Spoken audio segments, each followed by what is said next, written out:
So we're moving through what is zero and what is its implications to motion and its ties to entanglement theory. Zero is basically a representation of an energy that is and is not anything at all.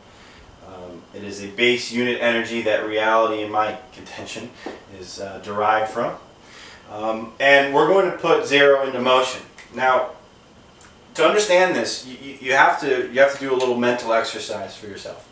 You have to picture yourself on a highway, and you're driving up the highway, and let's put yourself in the back seat. We'll put you in the back seat behind the driver. You're on an American road, so you're on the left side, sitting behind the driver, and you're just loving life because you got the worst seat in the car. You look over to your left, and there's this obnoxious car that just matches your speed. So now you're cruising down the highway, you're both going 55 miles an hour. The car's just there, frozen in position.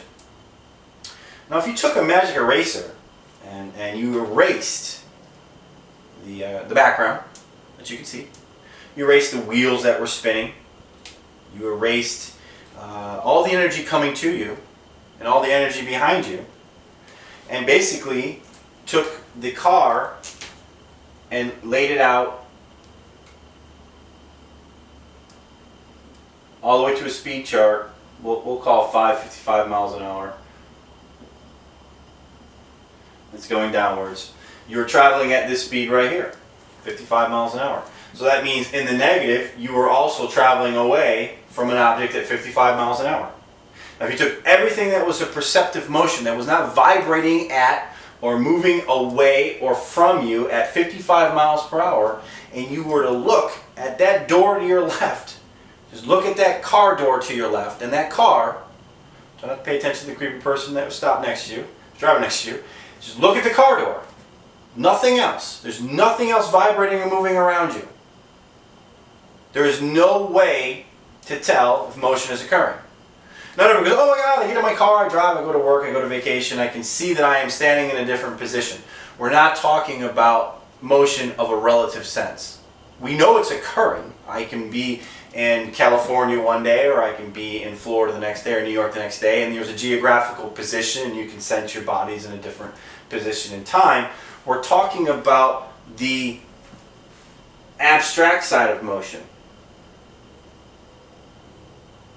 What is happening not in just what you can perceive with your mind, what you can measure at 55 miles per hour, what you can quantify in a negative 55 miles per hour, as you are losing 55 miles an hour in distance from an object as you are driving away from it. What is happening in the abstract side? This is what we're talking about here.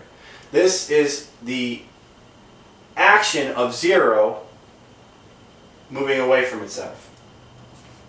Now, what I show zero to be is basically never in motion.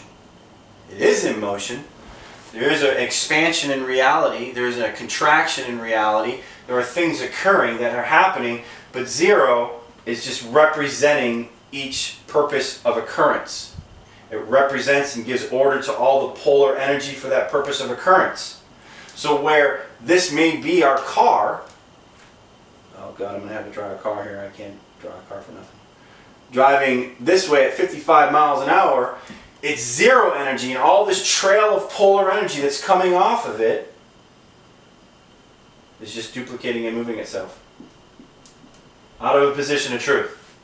Now, what entanglement theory says is that if you took two particles and you bound them together and you impacted one of the particles that was separated, say it's positive and negative, and you had the pole of this particle flipped, and as these particles were entangled, they were like that. As you impacted this particle and changed its polar identity, creepily enough, the other particle had its identity change as well. Time and motion never impacted this influence of communication. This concept made Einstein absolutely lose his mind. It just never fit into relativity. It just can't exist because Einstein could not understand what was abstract. He was measuring reality. He was using mathematics to measure what he could quantify. And he discarded, and most physicists do discard, what cannot be quantified. But what is happening here is this particle never left the other particle. It is sitting on an energy of reasoning, an energy of logos. It is sitting with a connective position. Anyone who had a creepy metaphysical an event, a psychological episode where something happened that was beyond odd, this is the same interconnected positions that everything have. Motion in the abstract never occurs. It is bound and locked with itself, even though the relative sees two different positions. Entanglement theory shows this exercise occurring. We'll get more into zero and the impact of motion. Again, my name is Fred Jordan. I am the creator of a system of reasoning and problem solving called Singular Reasoning from a Zero Position. There's a book I wrote, it's very abstract. It's to teach the art of reasoning and the background and metaphors of singular reasoning.